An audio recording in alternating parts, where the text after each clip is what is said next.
todos e todas, estamos aqui, o nosso projeto Elas nas Exatas, participando da terceira JAPEX, aqui agora em 2020, é toda online. Obrigada a todos que estão aí no nosso chat, e que quero avisar que essa transmissão está passando ao mesmo tempo no canal da JAPEX e no nosso canal Elas nas Exatas. Um grande abraço a todos, sejam muito bem-vindos, colegas, amigos, pessoas que se interessam pelas nossas discussões. Vamos iniciar nossa conversa com as professoras Maria Auxiliadora Fidelis e professora Shirley Costa, da Secretaria de Educação do Estado da Bahia. Sejam bem-vindas, minhas queridas. Nós hoje temos um desafio que já está no título da nossa conversa de hoje, que é Desafios à Docência para Momentos de Crise. E eu gostaria que vocês iniciassem as suas falas a partir dessa provocação, certo? Claro que ela não se resume à nossa provocação de hoje, apesar de abordar um professor da educação básica. É claro que em alguns momentos nós vamos tratar também desses desafios num campo um pouco maior que a docência como um todo, não só sala de aula para os professores, certo? Sejam muito bem-vindas e falem as primeiras palavras aí para a nossa audiência, que está riquíssima aqui no chat do Elas das Exatas e o canal da JAPEX. Lembrem que hoje nós estamos com dupla transmissão. Essa é a live mais chique que a gente já teve.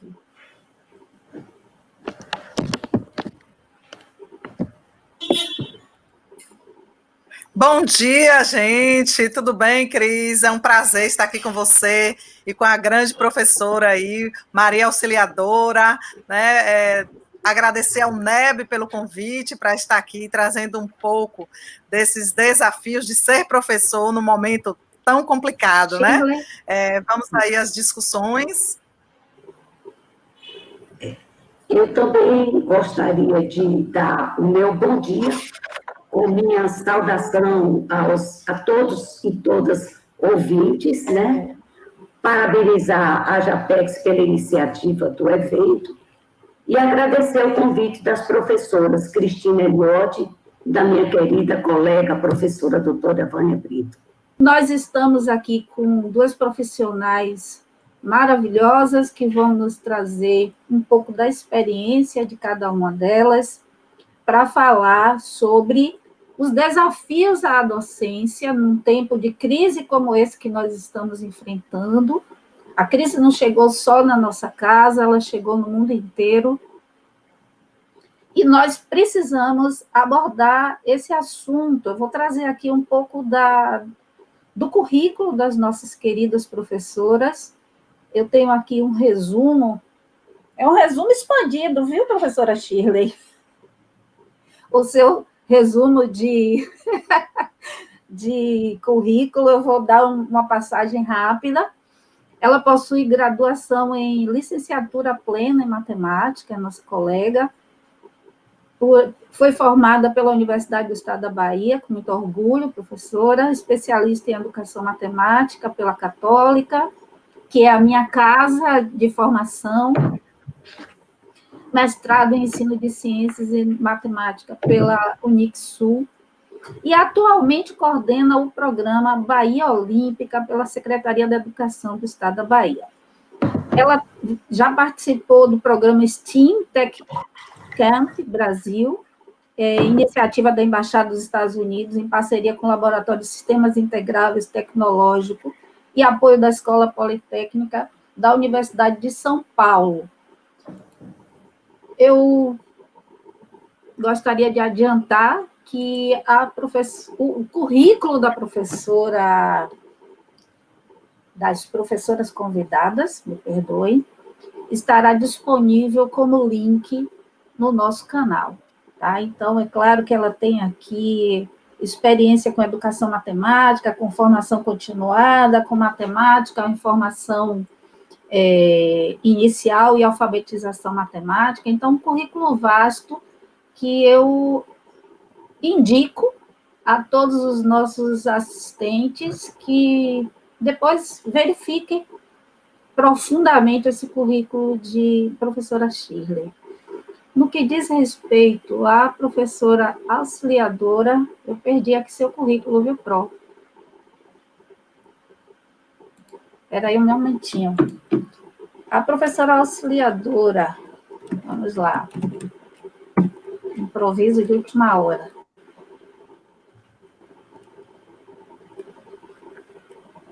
Você me mandou por e-mail, foi, Fidelis? Foi para o e-mail da JAPEX. Da JAPEX. Peraí. Mandei um resumo. Sim, claro. Aqui, muito bem. Também uma leitura rápida e resumida do currículo da professora auxiliadora Maria das Graças, auxiliadora Fidelis Barbosa. Muito bem. Ela é graduada em Pedagogia pela Católica de Brasília, fez mestrado em Educação pela Federal da Bahia e doutorado em Ciências da Educação pela Universidade de Lisboa.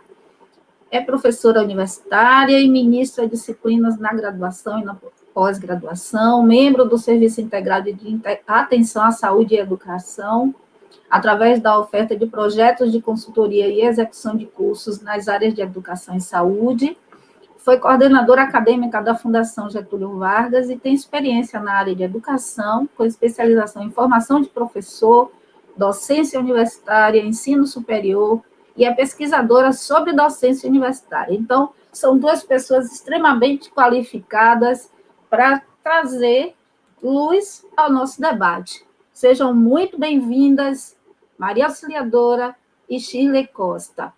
Eu gosto muito da ordem alfabética, eu sempre friso que, para mim, é a mais democrática que existe.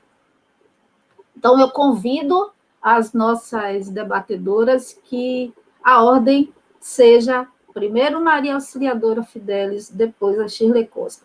Quais são os desafios da docência neste momento de crise, como citou ontem tão profundamente, falou tão profundamente ontem o nosso palestrante, doutor Igor Maldonado. É um momento que assusta, mas é um momento também de vislumbrar novos caminhos. A palavra é de vocês, meninas. Ok. Como eu já fiz uma saudação inicial, eu esqueci também de falar da alegria de compartilhar com a professora Shirley.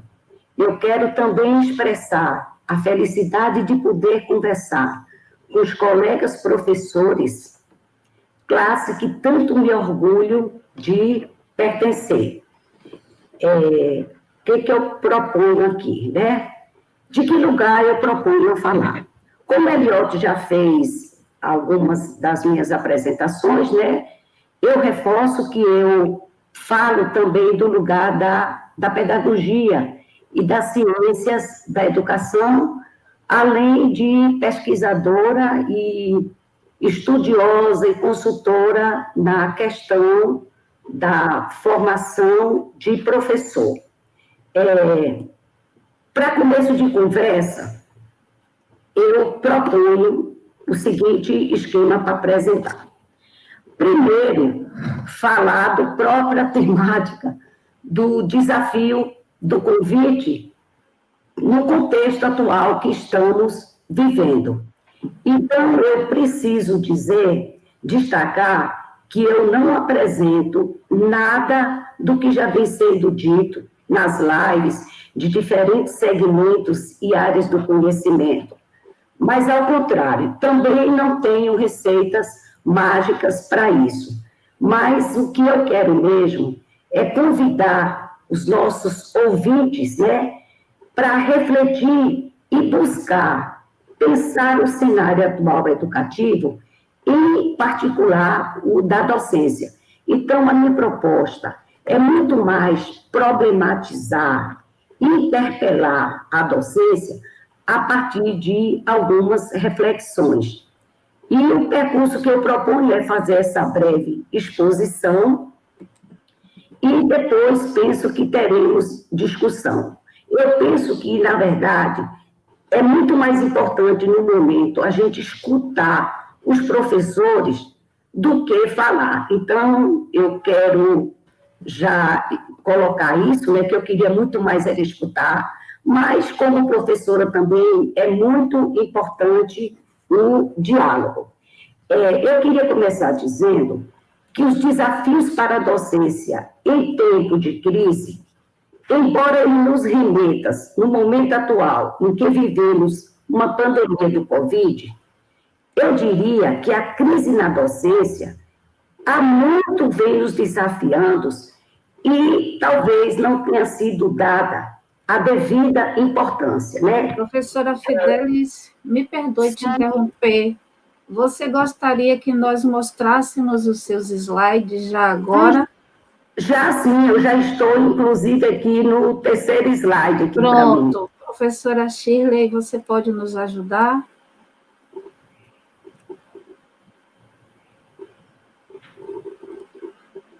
Pode ir falando, auxiliador. Pode ir falando, auxiliadora. Pode ir falando, ok?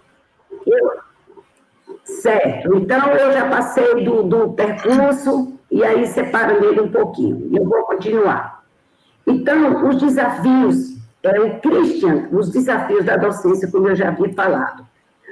O psicanalista Christian Dunker, eu assisti uma live dele agora recente, dia 27, e ele expressa que, assim como o auxílio à renda revelou a existência de milhões de trabalhadores invisíveis, a passagem massiva dos alunos para aulas por meio de plataformas digitais, seja elas Zoom, Meet, Teams e tantas outras, ela acabou mostrando o nosso etnocentrismo digital.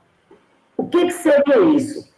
O etnocentrismo digital, ele envolve o pressuposto de que todos os alunos têm condições ideais de pressão e temperatura para o uso de recursos digitais. É como se todos que estão diante de uma tela dispusessem do mesmo tipo de equipamento, com bandas de transmissão estáveis e velozes, com condições de ambiente, como luminosidade, isolamento acústico, que temos em um ambiente padrão, quando nós estamos sabendo e convivendo que, na prática, nem sempre isso acontece. Pronto. Veja só, gente, como nós escutamos quase que a cada minuto, a cada segundo, essa crise, como tantas outras, elas não têm data e tampouco ela espera você estar pronto, né? Zabalza, ele, no livro dele sobre inovações pedagógicas, ele fala que nesse mundo que nós estamos vivendo, da globalização, né, uma sociedade fluida, onde tudo é descartável, nós docentes temos que ter cada vez mais atenção. E é interessante que ele faz uma metáfora chamando isso da condição termostática da educação.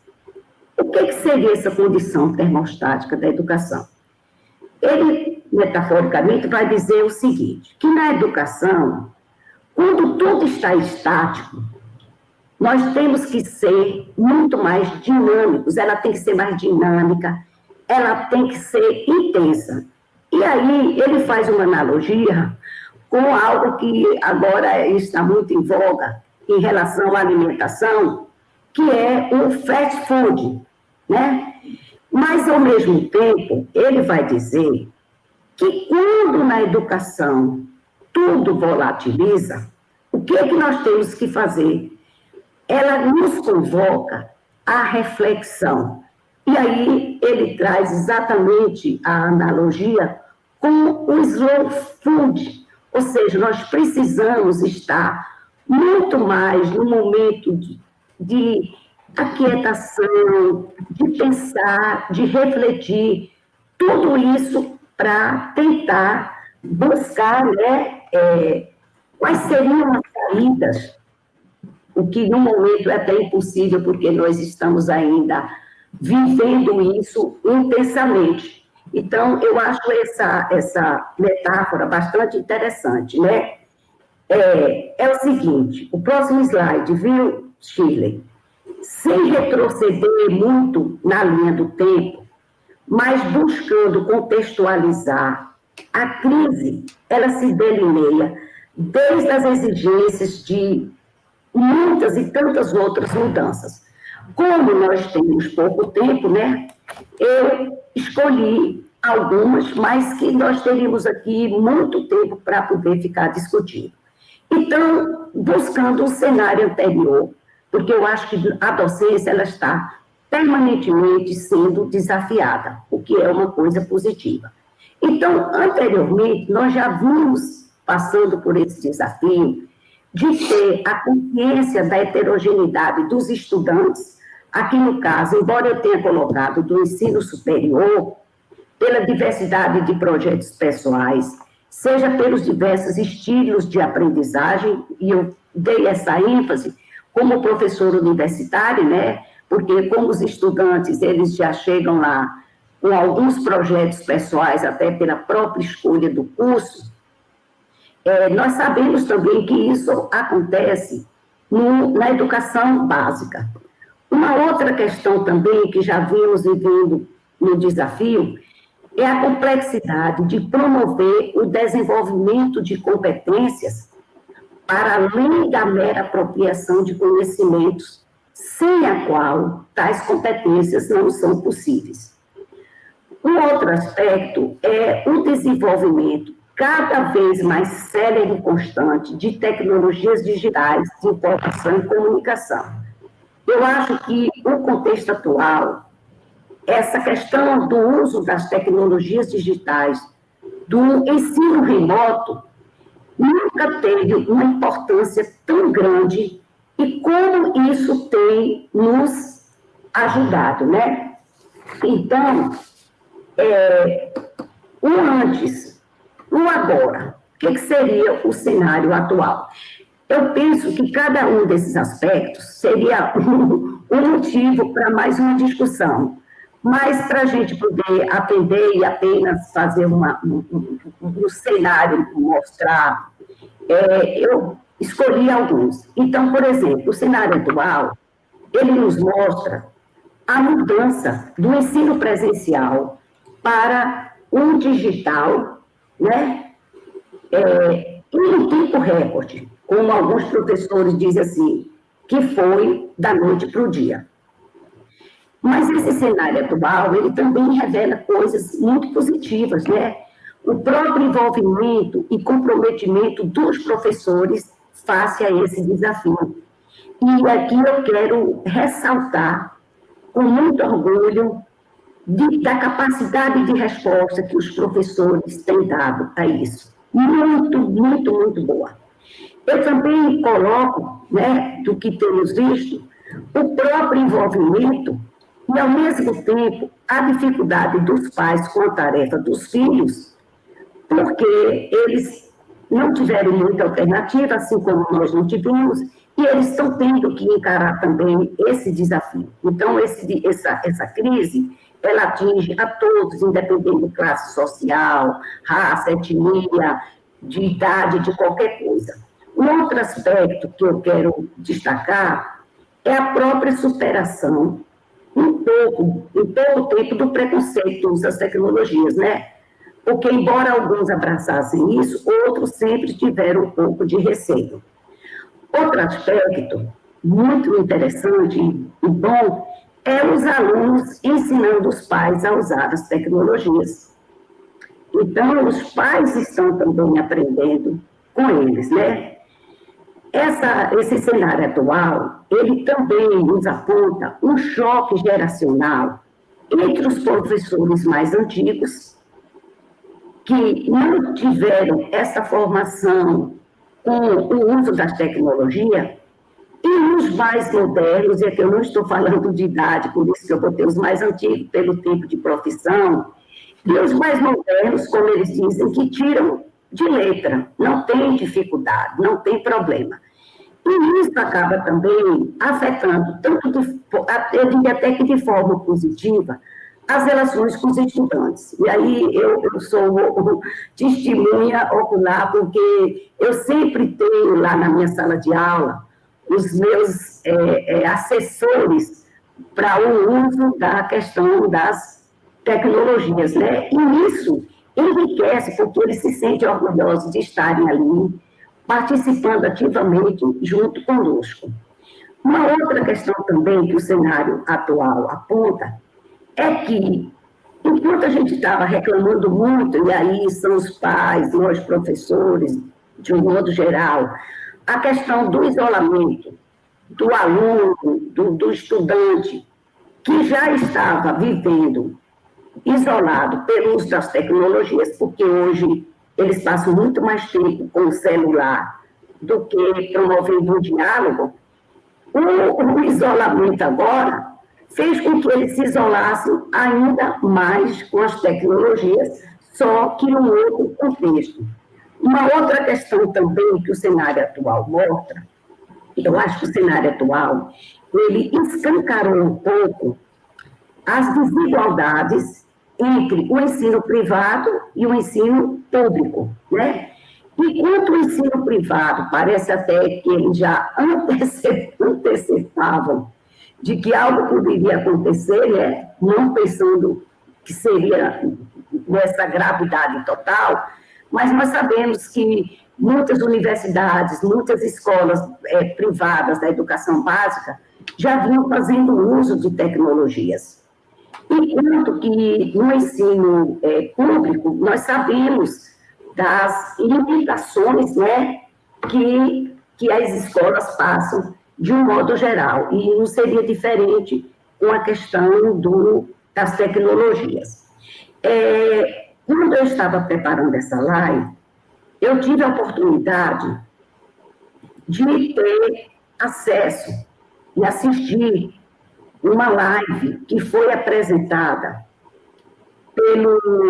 por uma pesquisa recente, gente, que eu achei interessante, porque é muito importante mostrar que, imediatamente, os pesquisadores, os professores já estão em ação. Então, o Gestrado, que pertence ao FMG, juntamente com o Conselho Nacional de Trabalhadores em Educação, eles desenvolveram uma pesquisa onde abrangeu todos os estados do Brasil, todos, inclusive cidades do interior, com a participação de mais de 15 mil professores, né? Eu não vou entrar em detalhes, eu peguei apenas alguns dados que me interessavam, porque eu diria que cada um desses dados aqui vai ser fonte, provavelmente, posteriormente, de análise mais aprofundada, mas apenas para ilustrar essa pesquisa que foi feita recente.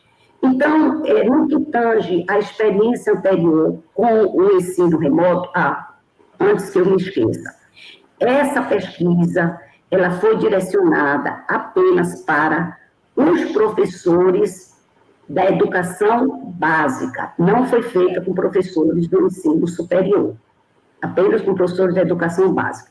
No que tange a experiência anterior com o ensino remoto, só para a gente ter uma ideia, não vou entrar na discussão, 89% responderam que antes disso eles não possuíam nenhuma experiência com o ensino remoto, quase que 90%. Quanto à questão das habilidades para lidar com as tecnologias, eu coloquei aqui 71%, porque eu fiz um somatório aqui, de que 50% responderam que regular, 17% achavam difícil e apenas 4% muito difícil. Ok. Ok, posso ir já. Formação para o uso das tecnologias em sala de aula. 41% disseram que não tinham recebido, que tudo foi feito por iniciativa própria, 21% recorreram a tutorial e 25% responderam que teria sido pela Secretaria de Educação. Em relação à situação atual de trabalho, 82% disseram que faziam as atividades da própria casa, 50% que os recursos, tinham recursos, mas que precisavam compartilhar com filhos, com marido, com quem quer que seja, e 48% disseram que tinham de uso exclusivo. Quanto ao tempo de trabalho na preparação das aulas, em comparação com as aulas presenciais, eles responderam que 82% houve um aumento de 82% das horas de trabalho e apenas 12% disse que não houve mudança. E aí vem, e agora? Né? E agora? O que precisa? Inovar e reinventar. Sócrates já dizia muito bem que quem não pensa é pensado. E eu quis fazer assim uma coisa, mas brincar um pouquinho, trazendo alguns provérbios que a gente escuta muito entre os professores. Por exemplo, quem não tem cão caça com gato, né? Então, olhar o contexto escolar, que da noite para o dia foi alterado, de repente percebendo que as estruturas do ensino presencial, a estrutura física da escola já não era possível, tivemos que nos adaptar e, ao mesmo tempo, fomos desafiados a buscar outras estratégias e recursos didáticos. Essa mudança repentina, ela implicou numa remodelação com novas formas e relações de trabalho remoto e relações didático-pedagógicas que os professores não estavam preparados.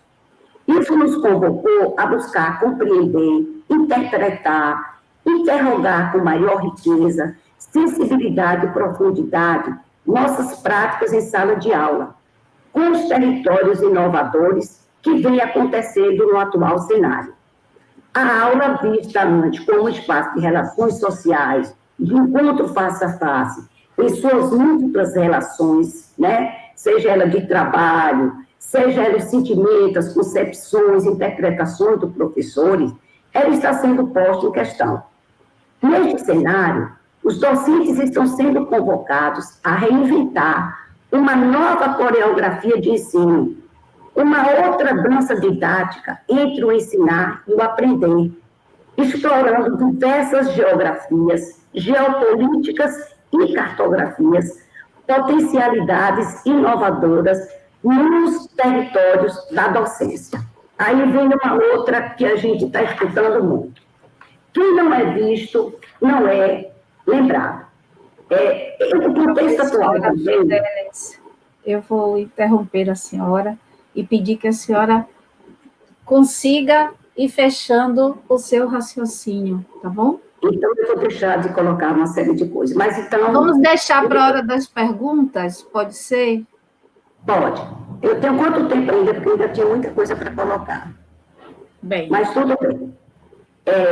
Esse contexto de home office com o professor, ele também tem se perguntado como será que o professor está sendo lembrado ou será lembrado? Seu trabalho será reconhecido pelos estudantes, pelos gestores, pelos pais, né? O Christian Dunker, ele fala muito das relações de reconhecimento, que envolve tanto a imagem, como somos lidos e posicionados pelo aparato escolar, de natureza institucional, como a forma como somos reconhecidos no interior da escola como comunidade. Então, a experiência de ensino live, ela tanto pode favorecer, e aí eu acho que está ajudando, como ela também pode prejudicar, mas eu acho que, no caso, os professores estão tendo um reconhecimento, e aí eu entro num outro provérbio que diz que Deus escreve certo por linhas tortas, e por conta do tempo eu vou ter que pular aqui algumas coisas. Então, o que fazer com as tecnologias, com o ensino remoto? O que a gente precisa, no caso? Vencer a resistência, né? Substituir o se vamos usar por vamos usar, repensar a escola híbrida com uma didática digital, aprender a conviver o analógico com o digital, repensar o espaço e o tempo escolar. E uma coisa que eu queria destacar é que alguns países da Europa, eles já estão aproveitando e os professores já estão apresentando vários relatos de experiência do que eles têm vivenciado, o que muda um pouco a questão que antes era a universidade que fazia as publicações, e agora a gente precisa muito mais escutar os professores.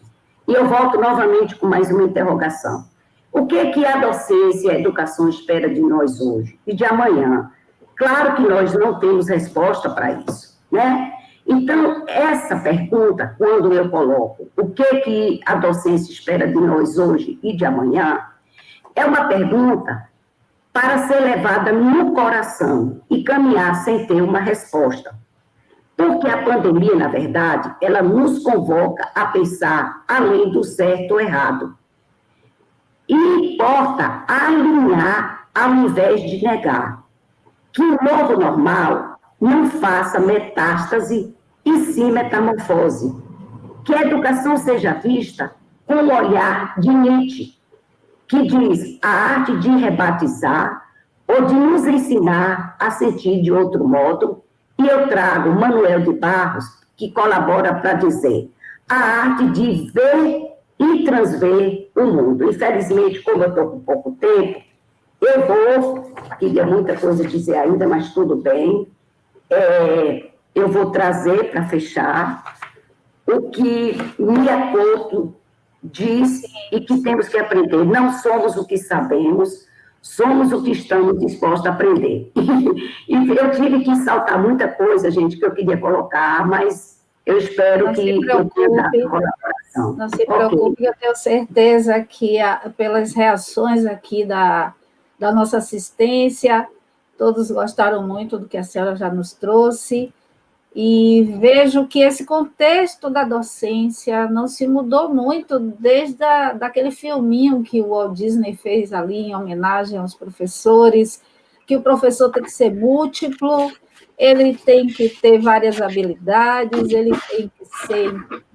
Ele lista várias coisas e, no fim, ele diz, e inteligente, não é?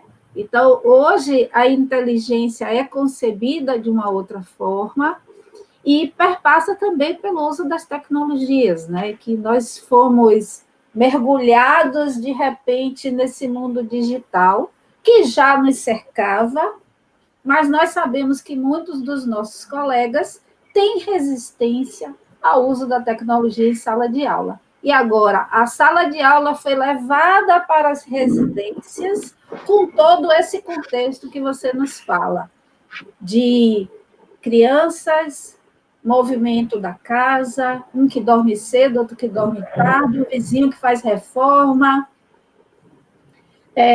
A dinâmica do dia a dia que foi agora encaixada com essa docência intrarresidência, né?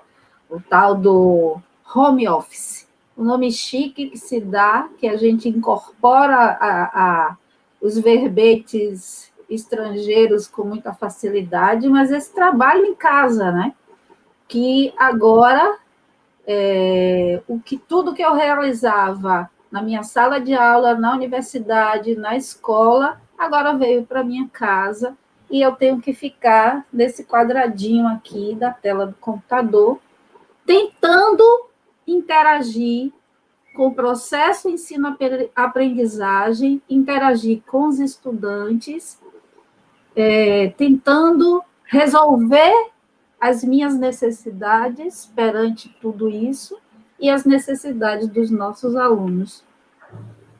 Eu tenho certeza que nós teremos muitas perguntas direcionadas para você, Fidelis, mas eu gostaria de ouvir um pouco da experiência de Shirley para nosso debate. Por favor, Shirley. Lembrar que você tem 30 minutinhos para a gente deixar um tempo para as perguntas, tá bom? Difícil controlar tempo de professora, né, auxiliadora, muito difícil. Quem Vamos tem muito lá. a falar, não é? A pessoa que não mas vamos lá. Isso. E falar depois de auxiliadora é muito, muito mais fácil, né? Porque ela já trouxe toda a parte teórica, né? Ela já trouxe para a gente uma reflexão bastante profunda desse momento de crise. E eu vou trazer agora a prática, né? Eu vou falar de prática, como ela colocou lá no início. Ela queria muito ouvir os professores, pois você vai ouvir agora uma professora e outros professores, porque o lugar de onde eu falo é do meu lugar de professora. Professora, né, que durante 30 anos estive na sala de aula, desde a educação infantil, ensino fundamental 1, ensino fundamental 2, ensino médio, né? E um dos maiores desafios que eu tive foi de sair do ensino fundamental 2 e ir direto para o ensino superior, trabalhar com metodologia da matemática nos cursos de pedagogia, onde eu passei muitos anos da minha vida, e hoje muito do que eu trago, da minha experiência, trago desse lugar. Mas, especialmente, o que eu tenho de mais importante para socializar com vocês é o fato de ser professora da Rede Estadual de Educação do Estado da Bahia. E aí, quando você leu lá o meu currículo, Eliote, você esqueceu de trazer uma coisa mais importante que eu ainda não coloquei, mas acredito que eu vou inaugurar esse acréscimo nos currículos. Que eu vou acrescentar em todos os currículos, que é o fato de ser mãe. Ser mãe de Fernando no meio dessa pandemia, que eu acho que é um dos nossos maiores desafios nesse momento, não é? Que é de estar sendo mãe e professora ao mesmo tempo. Você falou aí do home office, né, que nós todas estamos, mas nós temos também dentro de casa o homeschool, que também está acontecendo ao mesmo tempo. Ao mesmo tempo que eu estou com você aqui, conversando com vocês e aí com os internautas, meu filho também está lá tendo aula, né? Então, tudo isso aí são os desafios que nós, professores, tivemos que enfrentar da noite para o dia, né? Vivemos vários desafios, mas nenhum deles próximo, né, desse que se apresenta para todos nós. Como, por exemplo, você colocou aí também, Eliote, a questão da gente estar em casa com o vizinho que faz barulho, e vocês aí devem também estar ouvindo um carro de som aqui Sim. Na minha rua, né? Que está aqui anunciando, vendendo ovo, e eu tenho que dizer a vocês que me desculpem, porque eu não tenho como calar a boca dele lá, mas esse é mais um desafio, né? Um desafio da docência em casa, né? No home office. Então, seguindo, gente, eu queria dizer para vocês também que no meio de toda essa confusão que a gente se deparou, como a auxiliadora trouxe da noite para a gente, né, do órgão superior, que é o MEC, a gente não teve uma orientação, e com isso, estados, municípios foram se reinventando, e essa autonomia chegou até a escola, chegou até o professor, não é? E nós, professores, temos nos reinventado a cada dia diante de diversas dificuldades, desigualdades econômicas, sociais, que a gente diz assim, está aumentando, mas, na verdade, elas não estão aumentando, elas não são ocasionais. Na verdade, isso foi escancarado, né? A gente está vendo aí que a gente tem 81% dos nossos estudantes estão na escola pública, né? E esses estudantes são os mais afetados com essa crise que se colocou aí para todos nós. De repente, se torna muito, muito propícia, né, a fala de Perrenot, que diz que agir na urgência e na certeza do que vem aí, não é? O que a gente espera, não é? O que a gente tem que fazer para atender esses meninos. E eu gosto muito, auxiliadora, como você colocou, de falar de professor, falar de estudante. E como eu estou nos últimos anos, como foi lido aí no meu currículo, coordenando programas, seja de formação de professores, seja de iniciação científica, seja do Elas na Ciência, né, que me aproximou de Eliot, né, com o trabalho de Meninas na Ciência, né, eu gosto muito de ouvir e discutir com o professor. E esse período de pandemia, uma das coisas que mais tem me renovado e feito eu seguir à frente e colaborar mais com o planejamento e as atividades desenvolvidas pela Secretaria de Educação do Estado da Bahia, é conversar com o professor. Eu estou muito próxima de professores, eu tenho conhecido professores dos vários cantos da Bahia, né, e entendido como é que eles têm se reinventado e pensado para manter o vínculo com esses estudantes. E a cada dia, né, eu me surpreendo, né, de domingo a domingo. Eu digo de domingo a domingo porque eu costumo assistir uma live de um professor lá de Alagoinhas, que ele faz 8 horas da noite, dia de domingo, e eu assisto. Porque é um colega professor que está lá se reinventando para acolher alunos da educação de jovens e adultos, professores que não podem em outro horário, que preferem esse horário. E nessa dinâmica, nesse movimento, a gente tem visto que nós, enquanto professores da educação básica, do ensino superior, né, nós percebemos agora o quanto somos capazes de reinventar.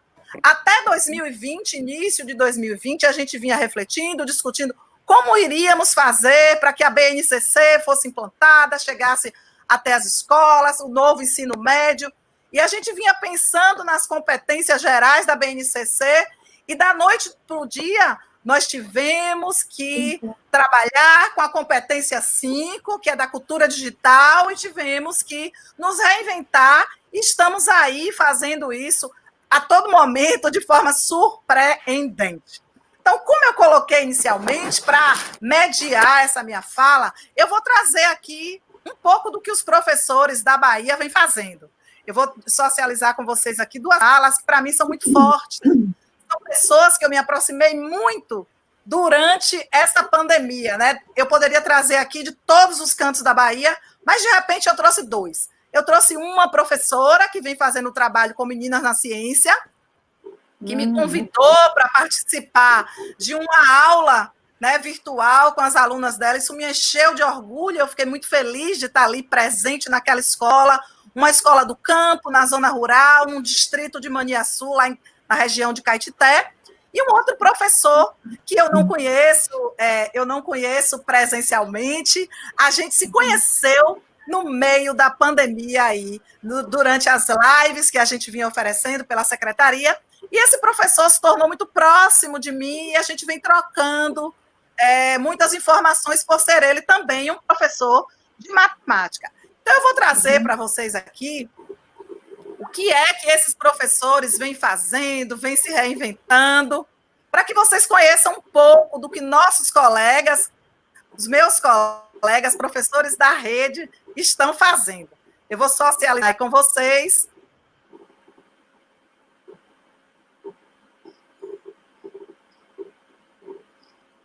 Não esqueça de habilitar o áudio, viu, Shirley? Separa o vídeo e habilita o áudio na hora de compartilhar.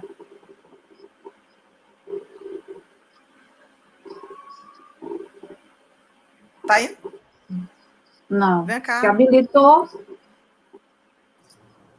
Na hora de transmitir, aparece no canto esquerdo inferior, compartilhar áudio. Separa a transmissão e volta. Só um momento. Pare de compartilhar.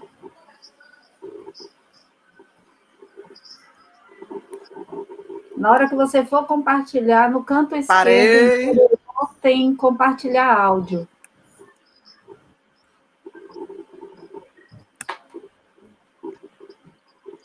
Estão ouvindo? Está ouvindo? Está ouvindo? Compartilhe novamente. Só um minuto. Só um minuto. Olha a tecnologia aí, ó, nos apertando. Vamos lá, deixa eu fechar aqui minha câmera.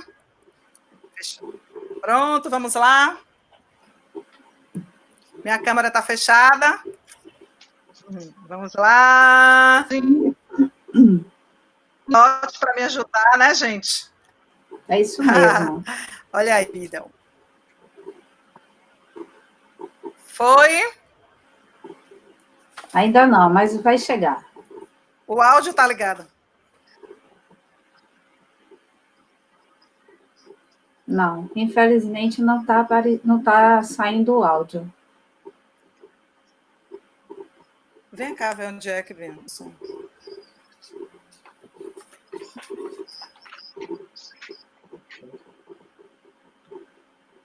Sim, enquanto você vai mexendo aí, eu acho que todas duas, eu entendo que todas Pronto, duas... eu volto aqui, não tem...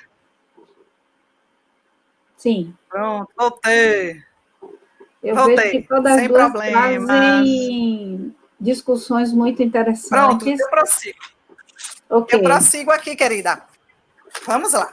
Enquanto a gente prossegue aqui, né, eu ia trazer a apresentação desses dois professores, né, coloquei um é lá da região de Maniaçu, em Caetité, né, então essa professora, ela vem, a professora Rita Malheiros, de uma escola que atende uma comunidade quilombola, e ela vem se reinventando e trazendo diversas iniciativas de acolhimento do jovem, né, eles criaram o projeto Empatia. Então, o que seria o projeto Empatia? Não é? Por que ela criou o projeto com essa determinação? Porque ela queria ir para além do currículo, não é?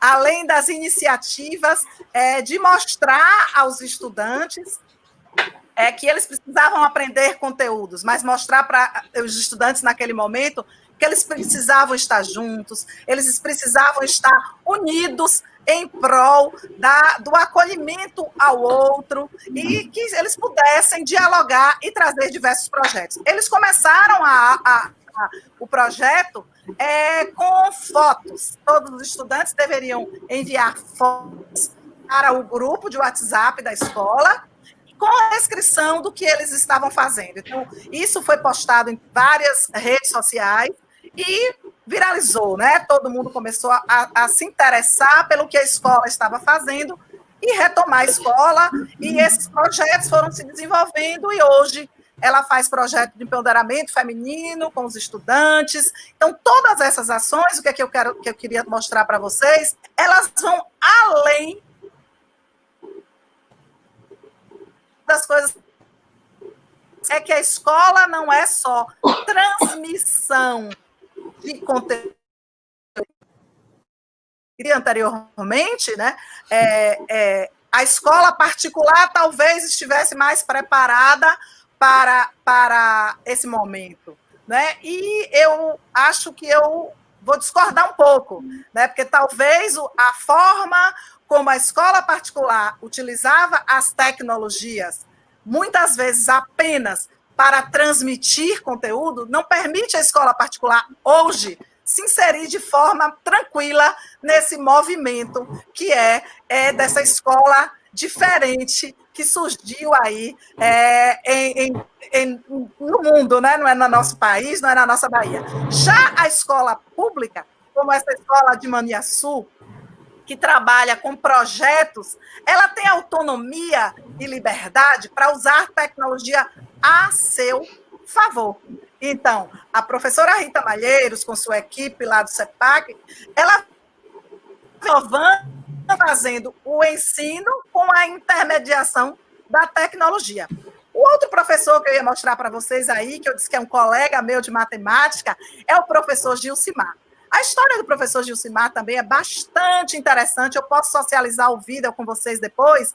É uma pena, porque inclusive o vídeo foi feito por eles, né? Os dois fizeram questão de participar, eu queria estão todos dois aí assistindo. Peço até desculpa pelo áudio não ter saído, é que o meu técnico, ele está em aula, como eu coloquei, né? Então, houve aí essa situação. Ele até apareceu aqui, saiu da aula correndo, veio me ajudar, mas eu não vou atrasar mais, e vou falar da história do professor Gilcimar. O professor Gilcimar é professor de matemática, ele é lá da cidade de Gandu, do NTE de Valença, NTE 6. E o professor Gilcimar assistiu uma das primeiras lives que eu fiz aí com uma Olimpíada Internacional de Matemática. A partir dali, o professor Gilcimar começou a me procurar muitas vezes, e ele dizia, eu quero fazer umas aulas assim como essa apresentação que você está fazendo. E aí eu me vi, eu disse, eu tenho toda uma técnica da secretaria, né? O setor técnico da secretaria, como você tem aí, Eliote, pessoal que lhe ajudou aí, né, a entrar, a professora Débora. Né? Nós temos também na secretaria um setor que cuida dessa parte técnica. Mas eu aprendi nesses anos de trabalho que nós não devemos dizer não a ninguém. Né? Uma coisa que eu aprendi muito nesse meu trabalho, eu não disse a ele está sabendo aí agora, né? Que eu também não sabia, como ele, naquele momento ali, fazer essa aula ali. E aí eu disse a ele, olha, eu vou dar um jeito. E aí eu entrei em contato com outro professor da rede também, chamado Jadson, que eu acho que ele está aí assistindo a gente, que ele é da Sociedade Brasileira de Educação Matemática e é um rapaz jovem, professor de matemática, mestre em educação matemática, recém-saído da academia, ainda se preparando para o doutorado, cheio de criatividade. E eu peguei e falei, Jadson, me ajuda aqui, Jadson, eu vou colocar você em contato com o professor e eu queria muito que você ajudasse ele. Jadson e Gilcimar também não se conheciam. E eles se conversaram e Gilcimar passou a ser quase que um youtuber. Ele tem feito aulas fantásticas, fazendo mapa conceitual, que ele vai colocar aí no chat, onde é que vocês encontram as aulas dele. Ele tem feito aulas para o UFG, né? E o que eu queria já ir amarrando, que eu já vi que a Eliote já está me dando ok, eu queria ir amarrando, dizendo para vocês que nós não fomos abrir as portas da escola e fazer com que a escola pulsasse dentro das casas dos nossos alunos. Mas nós estamos sendo avisados que a escola, a partir de agora, será diferente. Então, cabe a todos nós nos planejarmos. Nós já podemos começar a pensar como é que essas aulas que a gente vem experimentando, diversos, podem completamente diferente. Saiu.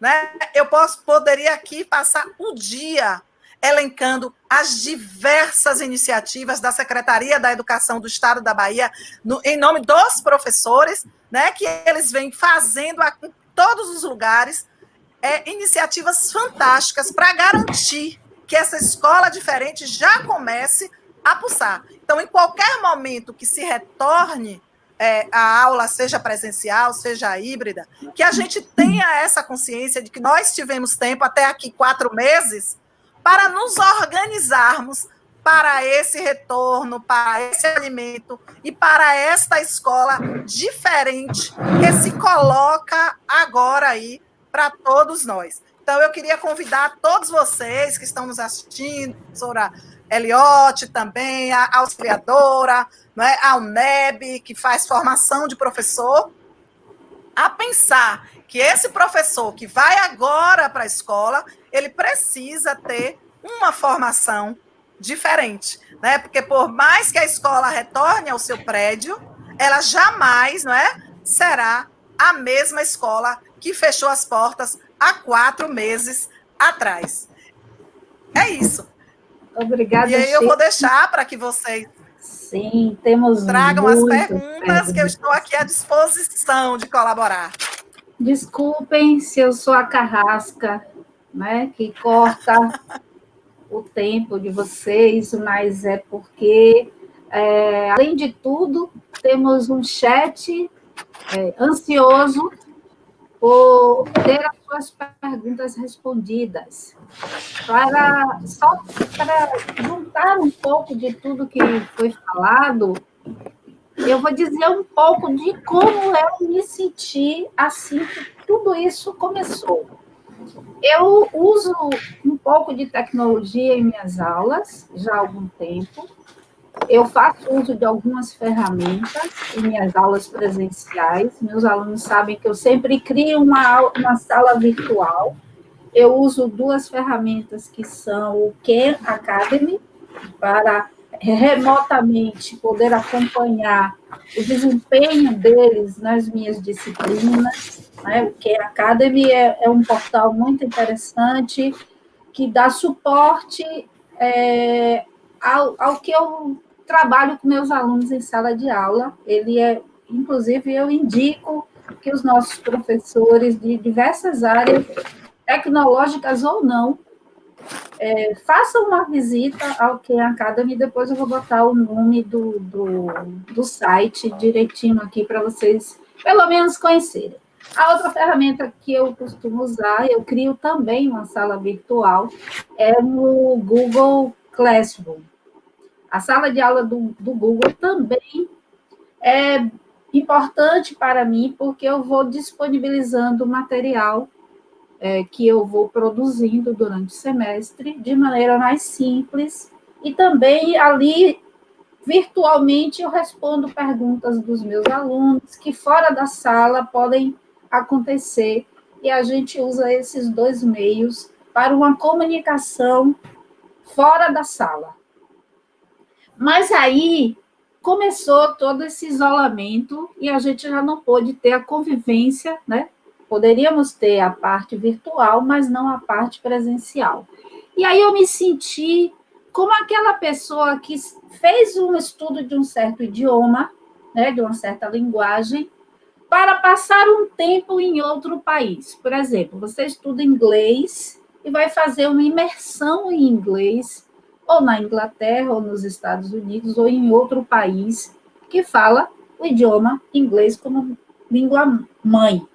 E aí você chega no aeroporto e percebe que aquilo tudo que você aprendeu é muito pouco para a exigência daquele momento. A parte psicológica entra, porque você está num país diferente, as gírias que aparecem, que você não previu, e uma série de outras situações, você pode ficar nervoso, e aí, novamente, a parte psicológica pode lhe atrapalhar. E foi isso que aconteceu. Eu ministrei um curso juntamente com as minhas queridas amigas, professora Vânia Brito e professora Maria Lívia. Nós ministramos um curso de fundamentos da matemática. Foi, assim, uma experiência muito interessante do ponto de vista pessoal. Nós tivemos 123 inscritos. Em menos de 10 horas, nós tivemos 123 inscritos nesse curso, e foi desafio em cima de desafio, aprender a lidar com mesa digitalizadora, aprender a trabalhar com a câmera sem ver as outras pessoas. Então, tudo isso fez parte desse universo, e eu lhe garanto que eu tive que estudar muitas horas por dia como usar várias ferramentas que nós fomos testando até o curso ser iniciado.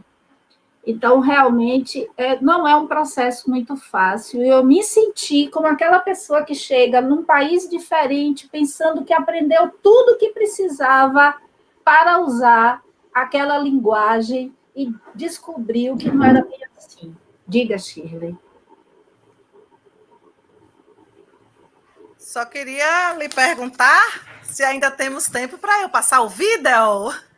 Só um minutinho. Deixa eu trazer algumas perguntas, e aí, antes de finalizar, a gente finaliza com um dos seus vídeos, ok? Pode ser? Certo, certo. Ok. E aí é um só, amor.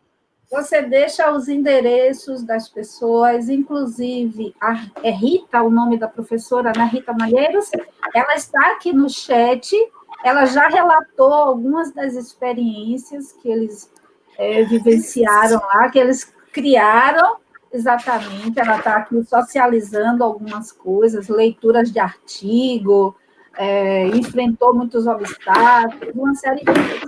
Mas vamos aqui com as perguntas. E eu vou já dizer que vocês têm, no máximo, 2 ou 3 minutos para responder as perguntas. Cada uma delas, tá? Eu vou ser rigorosa. Então, a Vitória Souza. Professora Débora, você pode colocar aí a pergunta da Vitória Souza, ela quer saber. Sabemos que ainda existem muitos estudantes que não têm acesso à internet. É a questão de acesso. E ferramentas tecnológicas, etc. Como fica a questão da inclusão dessa nova educação online? Eu acrescentaria, Vitória, os professores também, viu? Não é todo professor que tem ferramental tecnológico, e eu estou falando de computador, uma boa câmera, um bom microfone. Faz a pergunta, Fidélis, e depois Shirley. Posso responder, o Shirley? Como é que vai Você, ser? Fidélis, primeiro. A ordem sempre é essa. Essa é a pergunta que não quer calar. Eu acho que ela é bem ampla, viu, Débora? Eu tenho assistido, eu tenho ficado muito atenta, eu tenho observado que, mais uma vez, os professores fazem a diferença. Então, eu vi um professor, vocês devem ter visto, que ele faz as atividades. Fidélis, seu sinal está dando interrupção. Professora Fidélis, me perdoe, seu sinal está dando interrupção. Ela não está nos escutando. Eu vou passar para a Shirley a pergunta, viu? Eu acho que é como a auxiliadora estava tentando aí dizer, né, que os professores, eles têm se reinventado, criado campanhas, né, para ajudar os alunos, feito campanhas de doação de celulares para quem não tem, fazendo atividades impressas para atender os meninos, mas a gente sabe que isso não é o suficiente e nem é, vamos dizer assim, entre aspas, o correto, né?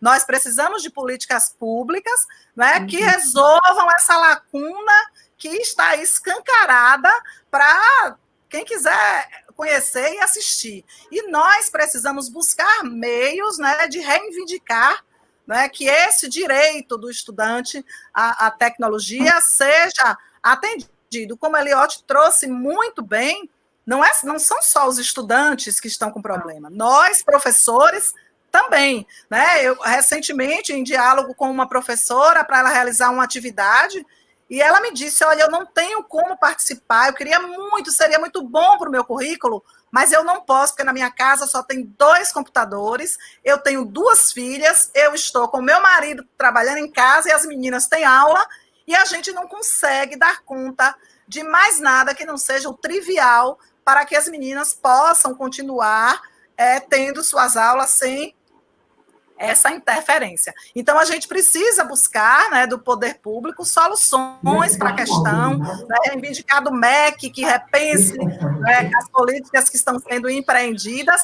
já trazendo, como eu coloquei, essa escola que já foi anunciada, né? A escola ela já está aí, a gente já sabe que a escola não é mais aquela que apresentou no Vida no início. Né? A escola agora, ela tem um outro elemento que é indispensável, que é a tecnologia. Ok? Olha só, meninas, eu fiquei pensando aqui que o mundo não deve ser mais o mesmo. A gente não deve chorar pelo que nós fomos. Porque se nós chegamos a esta situação, é porque a gente fez muita coisa errada. Ontem, a questão ambiental veio muito à tona e a gente precisa repensar esse mundo, a responsabilidade de cada um de nós. Não é porque a minha vida está resolvida que eu tenho que achar que o mundo é cor-de-rosa. Quer seja como mulher, como homem, como que eu seja. Eu seja professora, eu seja estudante, a gente não pode mais chorar pelo que nós fomos. Nós fomos errados, nós não agimos quando devíamos, nós nos calamos quando devíamos falar, e agora a gente tem que repensar, é a coletividade mesmo. E me veio à mente aqui uma música que é Nada do que foi será do jeito que foi há um segundo. E realmente não.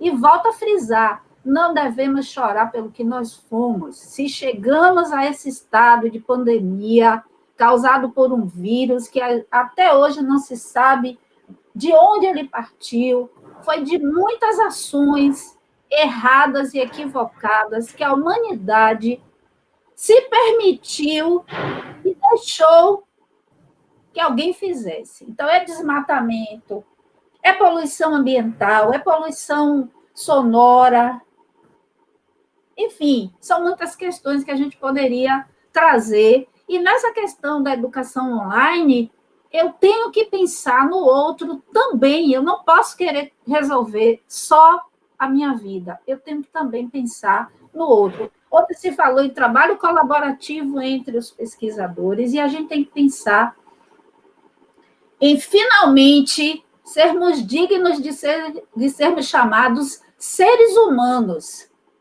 Porque muitas vezes de humanidade não temos nada. Né? Então, vamos para outra questão. Tem alguns pedindo aqui que vocês compartilhem o material e indiquem livros, textos, onde eles podem estudar isso, estudar esses assuntos. Débora, você colocou uma pergunta aí, eu não vi rapidamente. Valdir, pede para a professora Fidelis, mas aí Shirley também vai dar uma palhinha. O engajamento com a educação seria uma boa palavra para nos ajudar a passar, caminhar e enxergar cada dia na docência com prazer e dedicação diante da pandemia? Está me ouvindo bem? Está me ouvindo? Estamos, está ótimo. Olha, Valdir, eu acho que você próprio já está respondendo, porque eu sempre acreditei na aprendizagem colaborativa. E eu diria que, nesse contexto atual, quem mais tem ajudado os próprios professores são os próprios colegas.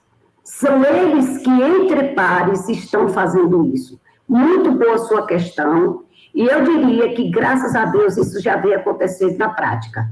Então, eu sou favorável, sempre defendi a questão da aprendizagem colaborativa. Entre pares, um ajudando o outro. Ok, Shirley.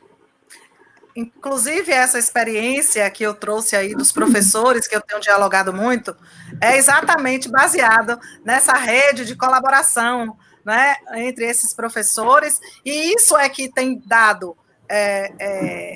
esse caminho para que eles prossigam, para que eles se sintam fortalecidos, um ajudando o outro, porque a educação é afetividade, é colaboração, é estar juntos, é trocar experiência, né? E se a gente faz isso, se a gente, durante muitos anos, a gente terminou ficando muito isolado por conta de várias aulas que a gente tinha que dar, de vários turnos que a gente tinha que estar na sala de aula, isso dificultou o nosso diálogo com outros pares. E isso reflete muito no nosso papel enquanto profissional da educação. Então, o momento requer isso mesmo, requer essa reflexão acerca da necessidade de estarmos o tempo todo dialogando com outros colegas. Ok.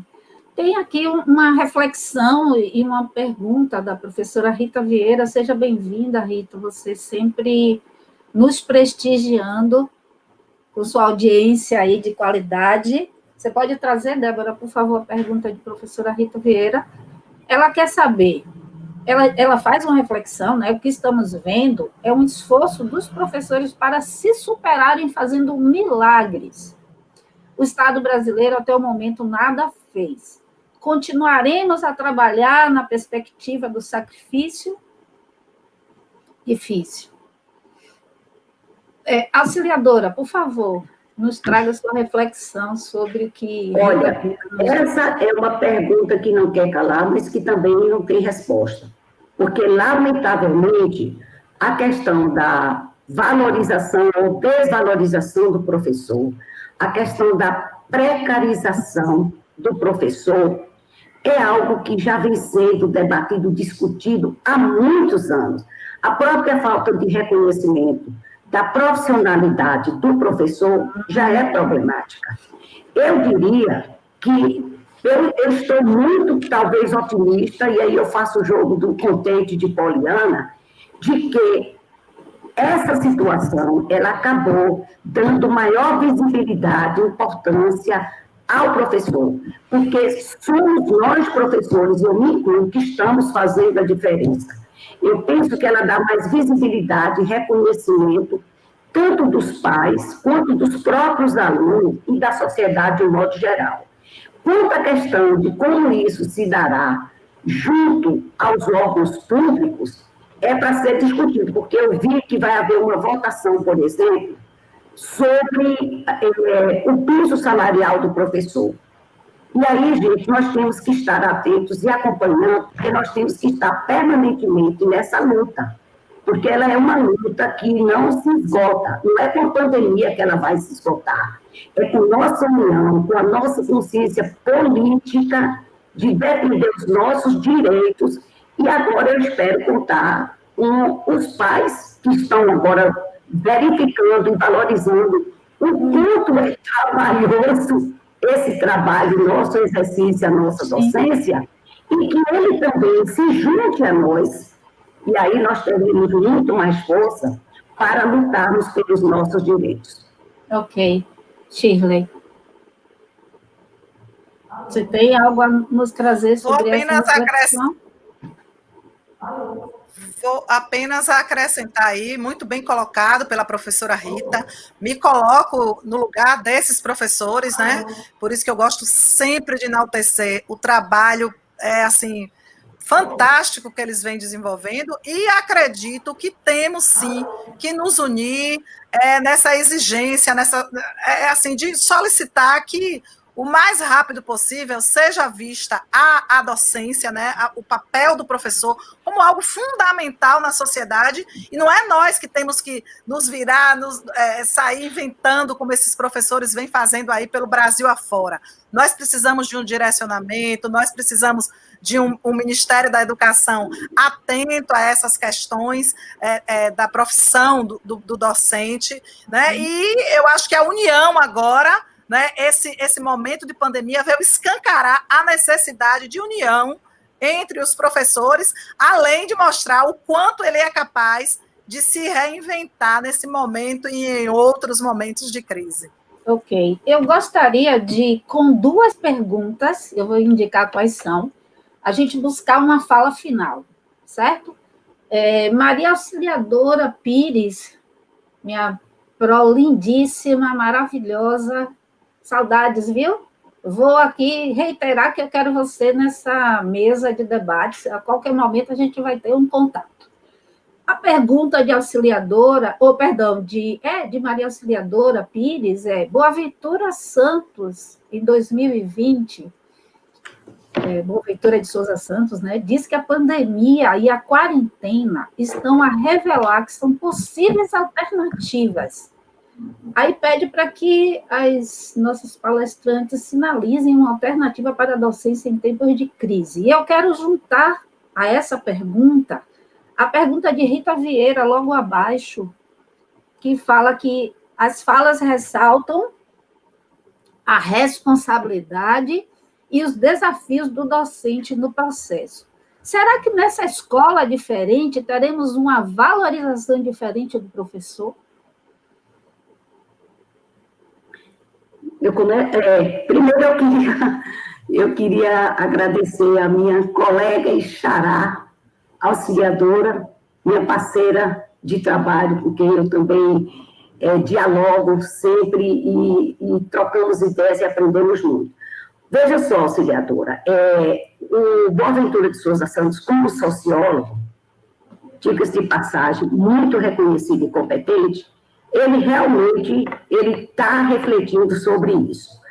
Eu penso que, por mais que tenhamos pensado alternativas, elas são muito, como é que eu diria, deixa eu ver como é que eu poderia falar assim. Restritas? Não, porque me faltou aqui a palavra, no contexto atual, porque a cada dia surge algo novo, e que a gente, quando já pensou uma solução, ela já não vai ser adequada. O que eu diria é o seguinte, que neste horizonte, nesse contexto, nós precisamos entender que o processo educativo ele é uma estrada repleta de trilhas, de percursos, de atalhos, de encruzilhadas, que nos convoca a descoberta do melhor caminho. Precisamos, sim, de políticas que, lamentavelmente, não estamos tendo, porque, na verdade, como não temos ainda uma política do MEC, que deve estar mais perdido, somos os professores que estão buscando, né, encontrar saídas emergenciais e sem conseguir projetar algo para o futuro, diante de tantas incertezas. Na palavra que eu queria usar é incerteza. Vivemos um momento de incerteza. Os médicos não conseguem prever nada, a área de saúde não prevê, infectologistas, e nós, professores, também não. Só que a gente também está fazendo a diferença na medida que estamos criando. Então, eu continuo achando que, diante das incertezas, nós vamos ainda ter que conviver com isso por algum tempo. Professora Shirley. Eu acho que o momento é o momento de buscar novos conhecimentos, né?